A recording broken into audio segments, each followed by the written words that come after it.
আমাদের ভালো দল গড়া নিয়ে সমস্যা নেই, আমাদের সমস্যা ইরানে না যাওয়া নিয়ে, আমাদের সমস্যা মহিলা ফুটবল দল না থাকা নিয়ে, আমাদের সমস্যা ট্রফি মোহনবাগান ক্লাবে না থাকা নিয়ে, আমাদের সমস্যা আমাদের একাডেমি না থাকা নিয়ে। এই আগের ভিডিওতে আমি একজন মোহনবাগান সমর্থক হিসেবে আমি মোহনবাগান ম্যানেজমেন্টের বিরুদ্ধে তীব্র আক্রোশ জানিয়েছিলাম। সেখানে আমি মোহনবাগান ম্যানেজমেন্টের বেশ কিছু সিদ্ধান্তের তীব্র সমালোচনা করি, চাঁচাছোলা ভাষায় সমালোচনা করি, যেটা প্রচুর মোহনবাগান সমর্থকরা তারা ফেসবুকে এবং ইউটিউবে আমার চ্যানেলে কমেন্টে জানিয়েছেন, তারা অ্যাপ্রিসিয়েট করেছেন, তারা শেয়ার করেছেন অসংখ্য।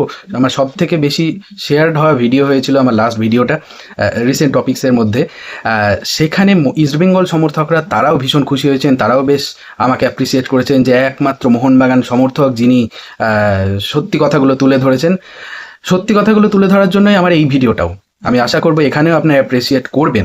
2020-21 সিজন থেকে আমি একটা কম্প্যারিজন ভিডিও তৈরি করতে চাইছি এই ভিডিওতে, কারণ ইস্টবেঙ্গল 2020-21 মরশুম থেকেই ইন্ডিয়ান সুপার লিগে অবতীর্ণ হয়। 2020-21 সিজনে ইস্টবেঙ্গল প্রথমবার ইন্ডিয়ান সুপার লিগ খেলতে এসে তারা নবম স্থান অধিকার করেছিল। 11টি দলের মধ্যে তারা নবম হয়েছিল, যেখানে মোহনবাগান কিন্তু তৃতীয় হয়েছিল। তারপর 21-22 সিজনে ইস্টবেঙ্গল 11টা দলের মধ্যে তার 11তম স্থান অধিকার করে, মোহনবাগান কিন্তু তৃতীয় স্থান অধিকার করে। তারপর 22-23 সিজনে ইস্টবেঙ্গল যেখানে দশম স্থানে শেষ করে 11টি দলের মধ্যে, সেখানে মোহনবাগান কিন্তু লিগ শিল্ড চ্যাম্পিয়ন হতে না পারলেও মুম্বাই সিটি এফসিকে হারিয়ে ট্রফি ঘরে তুলেছিল, ইন্ডিয়ান সুপার লিগ ট্রফি ঘরে তুলেছিল। তারপরে 2023-24 মরশুমে মোহনবাগান সুপার জায়েন্ট যেখানে লিগ চ্যাম্পিয়ন হয়, লিগ শিল্ড চ্যাম্পিয়ন হয়, ট্রফি আমাদের হাতছাড়া হয়েছিল মুম্বাই সিটি এফসির কাছে। কিন্তু ইস্টবেঙ্গল কিন্তু তাদের চিরাচরিত প্রথা বজায় রেখে এবারও নবম স্থানে ইন্ডিয়ান সুপার লিগ শেষ করে। এরপর 2024-25 মরশুম, যে বছর মোহনবাগান 3টে ট্রফি জিতেছিল, তার মধ্যে 2টো হচ্ছে ইন্ডিয়ান সুপার লিগের শিল্ড এবং ইন্ডিয়ান সুপার লিগ ট্রফি, মানে ইন্ডিয়ান সুপার লিগের 2টো ট্রফি মোহনবাগান একা জেতে গোটা ভারতবর্ষে। সেখানে ইস্টবেঙ্গল তাদের ইন্ডিয়ান সুপার লিগ অভিযান শেষ করেছিল নবম স্থানে। তারপরে 2025-26 মানে লাস্ট সিজনে, যে সিজনের পারফরমেন্সের জন্য মোহনবাগান সমর্থকরা এত সমালোচনা করছেন মোহনবাগান ম্যানেজমেন্টে, সেই সিজনে মোহনবাগান কিন্তু দ্বিতীয় স্থানে শেষ করে এবং ইস্টবেঙ্গল কিন্তু প্রথম স্থানে শেষ করে। কিন্তু ইস্টবেঙ্গল এবং মোহনবাগান দুটো দলেরই পয়েন্টস সংখ্যা ছিল সমান, শুধুমাত্র গোল ডিফারেন্সের কারণে আমরা কিন্তু ট্রফিটা হাতছাড়া করি এবং অর্ধেক যে লিগটা হয়েছিল সেটা চ্যাম্পিয়ন হয় ইস্টবেঙ্গল। মোহনবাগান এবং ইস্টবেঙ্গল এই 20-21 সিজন থেকে 15 বার মোহনবাগান ইস্টবেঙ্গল ডার্বি হয়, যেখানে 10টা ম্যাচ জেতে মোহনবাগান, যেখানে 3টে ম্যাচ জেতে ইস্টবেঙ্গল এবং 2টো ম্যাচ ড্র হয়েছিল।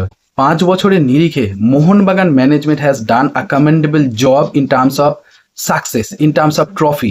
যেখানে ইস্টবেঙ্গল কিন্তু এই নবম, দশম, একাদশ এইভাবেই কিন্তু তারা তাদের ইন্ডিয়ান সুপার লিগ অভিযান শেষ করে। ইন্ডিয়ান সুপার লিগ নিয়ে এত কথা বলছি কারণ ইন্ডিয়ান সুপার লিগ এই মুহূর্তে ভারতবর্ষের একমাত্র জাতীয় লিগ। এটা বাদ দিলে কি ইস্টবেঙ্গল কোনো ট্রফি পায়নি? হ্যাঁ, 2024 সালে তারা কলিঙ্গ সুপার কাপ জিতেছিল। কিন্তু কিভাবে জিতেছিল? যেই সময় বাকি প্রত্যেকটা ফুটবল দলের প্লেয়াররা ন্যাশনাল ক্যাম্পে ছিল, সেই সময় ইস্টবেঙ্গল কলিঙ্গ সুপার কাপ জেতে। এবছর ইস্টবেঙ্গল ডার্বি জেতে, ডুরান্ড কাপ জেতে। সেই ডুরান্ড কাপটাও কিছুটা কিন্তু মোহনবাগানের ক্লান্তি একটা বড় কারণ, তার সাথে নতুন একজন কোচের মিসম্যানেজমেন্ট সেটাও একটা বড় কারণ। তার মানে লাস্ট 3 বছরে ইস্টবেঙ্গল 3টে ট্রফি জিতেছে, 24 সালে কলিঙ্গ সুপার কাপ, 25-26 সালে ইন্ডিয়ান সুপার লিগ এবং এই ডুরান্ড কাপ, যেটার ফাইনালেও একটা ক্লান্ত মোহনবাগান দলকে তারা হারিয়েছে। Mohun Bagan management, Sanjeev Goenka, RPSG group, বিনয় চোপড়া, তারা যে দল করছেন সেটার বিরুদ্ধে না, আমরা সেটার বিরুদ্ধে নয়, আমরা কিছু সিদ্ধান্তের বিরুদ্ধে। যেমন গত সিজনে আমাদের দরকার ছিল গ্রেগ স্টুয়ার্ট চলে যাওয়ার পর আমাদের দরকার ছিল একজন নাম্বার 10, কিন্তু নেওয়া হয়েছিল রবসান রবিনো।